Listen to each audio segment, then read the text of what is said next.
The sun began to dip below the horizon. The dangers of night crept ever closer. The alarms throughout town ready to sound as the people locked their doors and barricaded their windows.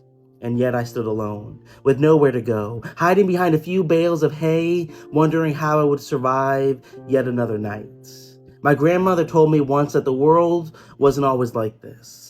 She said they would go out every night, dancing in the streets, but the stories she told were buried with her. The day after she tried once more to dance through the streets at night, she was buried with the knife still inside. The keys to her home, our home, were stripped from her cold, dead hands, never to be discovered again.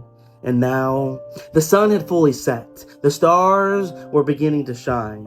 The moon was bright in the sky. The alarm sounded, and the ground quaked as the night crawlers rose from their daily slumber.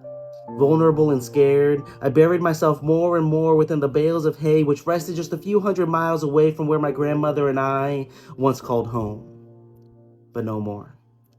There I was, left with nowhere to go, with the sounds of the night crawlers coming closer.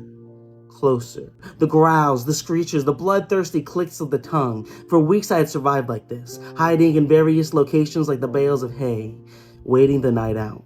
I felt myself growing more and more sleep deprived as the days came and went. But I could not sleep. There was not an opportunity to do so. The days had to be spent searching for places to hide in the night, and the nights had to be spent anxiously waiting my discovery by a nightcrawler. I learned to count the minutes, the hours, to the precise second. I learned to measure the stars above as I waited, as I listened to the cries, the sounds of hunting and screeches, and the people lost to yet another night. And all the while, I studied the pond in the center of town.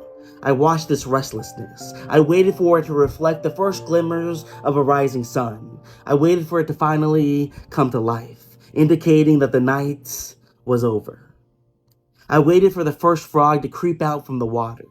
And as the frog jumped onto the lily pad, I finally felt at peace.